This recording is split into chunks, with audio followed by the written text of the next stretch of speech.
faut songer au jour du lendemain pour les médias israéliens à une condition, que le jour du lendemain sera comme eux ils le perçoivent. Dans le sens où, que si vous parlez du jour du lendemain de deux États, Israël et Palestine, et bravo, vous êtes quelqu'un de très cultivé, mais si vous parlez de, comme eux ils aiment bien dire, d'implantation juive, si vous voulez, de colonie, là, ça devient que vous êtes quelqu'un de négatif et vous faites du mal à Israël.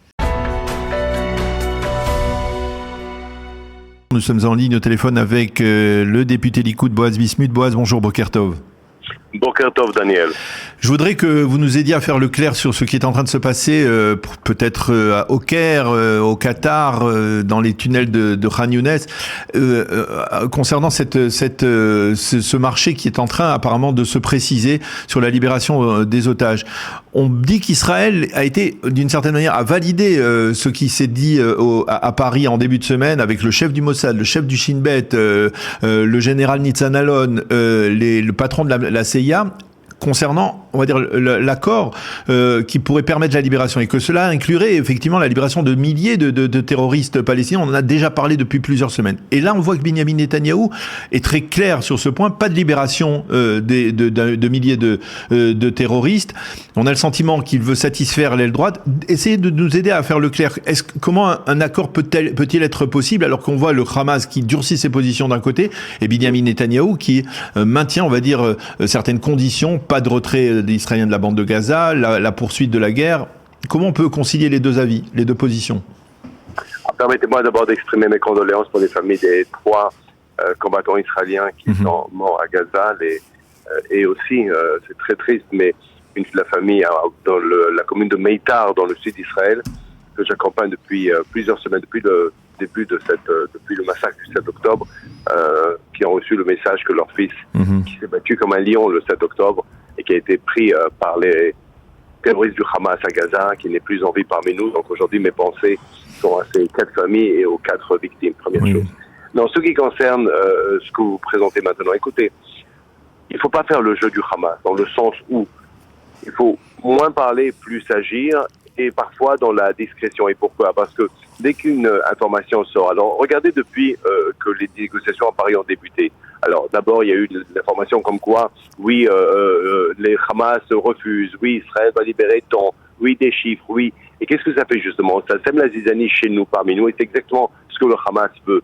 Le Hamas désire, c'est pas seulement une guerre sur le terrain, c'est pas une guerre féroce, difficile, avec beaucoup de victimes, avec une guerre qu'on n'a jamais vue depuis les années 40 entre Japonais et Américains au Okinawa dans les tunnels.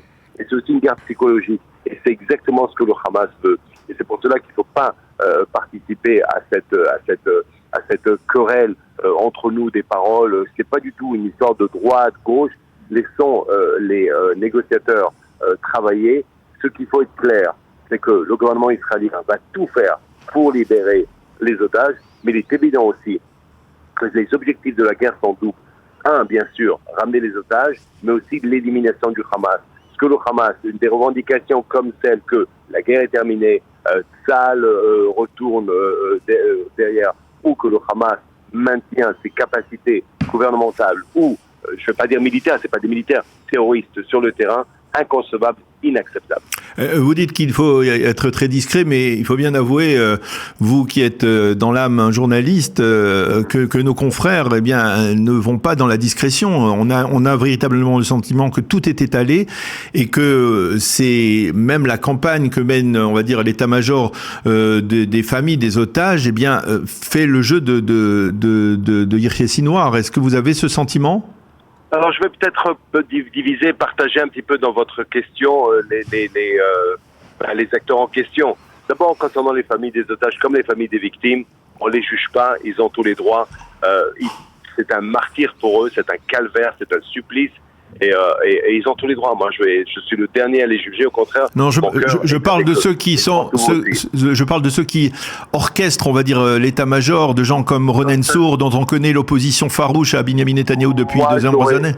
Moi, j'aurais suggéré aujourd'hui aux personnes qui accompagnent les familles des otages de ne pas affaiblir Israël. Aujourd'hui, nous sommes tous dans le même camp. Aujourd'hui, il n'y a pas, et je le dis presque à chaque interview, il n'y a pas droite, il n'y a pas gauche, il n'y a pas laïque, il n'y a pas religieux, ultra-orthodoxe qui passe son gars. Non, aujourd'hui, on est une nation Et le Hamas, on l'a vu très bien le 7 octobre, de façon aveugle, ils sont venus ici égorger. Alors, la première chose, c'est que les familles des victimes elles-mêmes ont tous les droits. Je demande bien sûr responsabilité à ceux qui les accompagnent. Ça, c'est la deuxième chose. Le gouvernement fait son travail. Et croyez-moi, moi qui connais un petit peu les dossiers, on sait très bien garder ce qu'il faut ne pas révéler pour la sécurité d'Israël, pour la sécurité des otages, pour le retour. En ce qui concerne les médias, écoutez, les médias font, c'est un peu leur travail, hein. On peut pas demander, on est un pays démocratique, mais aussi, je pense que dans le passé, les éditeurs en chef des médias, dans le passé, ont su très bien montrer une responsabilité dans des moments comme cela. Eh ben, j'attends d'eux de faire pareil. N'oublions pas que nous sommes dans la guerre peut-être la plus difficile depuis 1948. C'est une guerre difficile dans le sud, très difficile. On ne sait même pas ce qui va se passer demain dans le nord. Là aussi, pour moi, c'est une évidence. C'est pas une question de si il y aura une guerre dans le nord, mais c'est quand.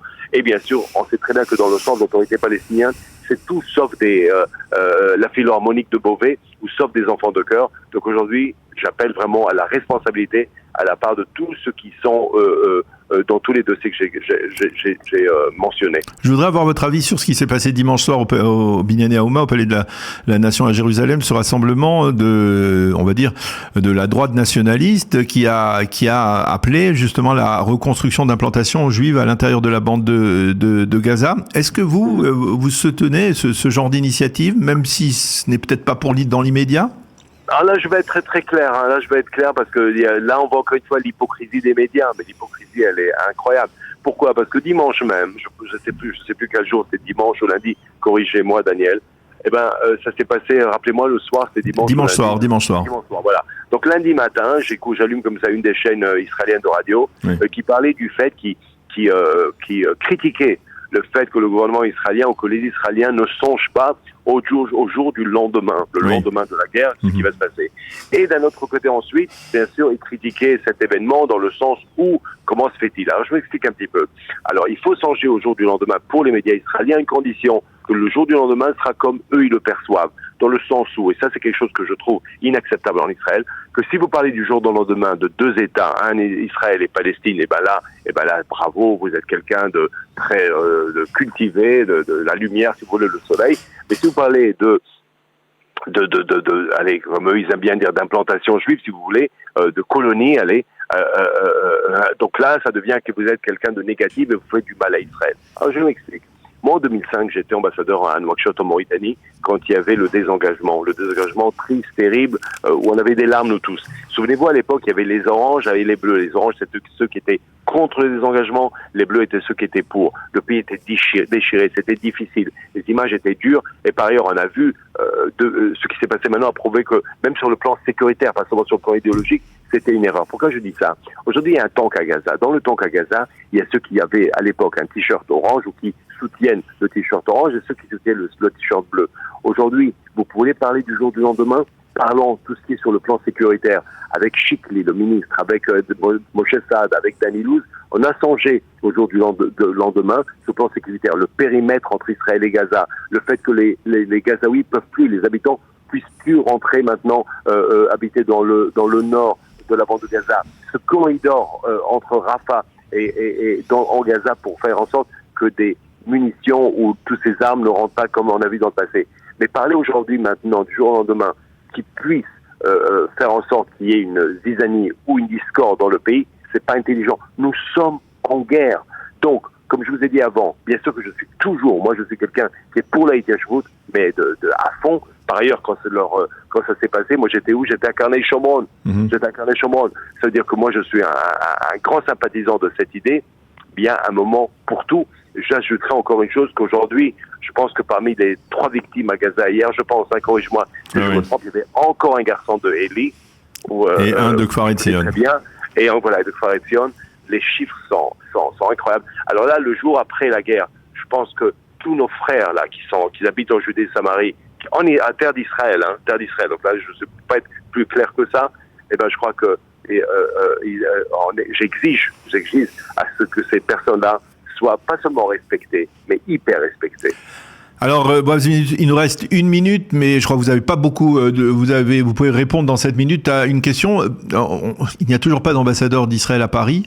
Et on vous verrait bien à cette place. Pourquoi ne pas accepter cette mission en cette période où il faut expliquer, comme vous le faites si bien, la position du gouvernement israélien? Ça vous attire pas? D'abord, merci Daniel pour les mots gentils, mais je vais vous dire quelque chose. D'abord, les postes diplomatiques aujourd'hui ne sont pas un luxe. Il faut qu'Israël explique sa politique. Écoutez, moi je suis encore choqué quand je vois hier, par exemple, je vous donne un exemple. Quand je vois, par exemple, on me dit la Grande-Bretagne, je vais vous répondre, ne vous inquiétez pas. Lorsqu'on dit que la Grande-Bretagne va reconnaître un État palestinien, lorsqu'on voit hier, la semaine dernière à Strasbourg, le rapport de l'Assemblée nationale du Parlement européen qui parle justement de deux États, de la pas seulement de menace, de la violence des colons, mais un scandaleux comme rapport. Je pose la question à ceux Européens, comment est-ce possible qu'à pour le 7 octobre, vous-même, vous songez à donner une récompense aux terroristes?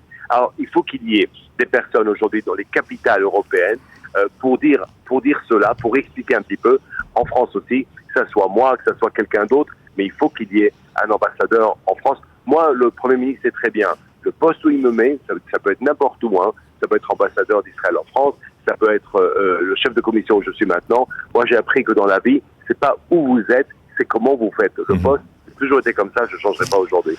Voilà. Eh bien voilà, une réponse diplomatique qui permet de penser que vous êtes véritablement, vous seriez au bon endroit effectivement si vous étiez ambassadeur d'Israël à Paris. Mais en tout cas, on va pas faire presser les choses, mais en tout cas, c'est disons, ça pourrait être un souhait. En tout cas, merci beaucoup, Boaz Bismuth, d'avoir été avec nous ce matin. Voilà, Bessorot Tovot et à bientôt. Bonne journée.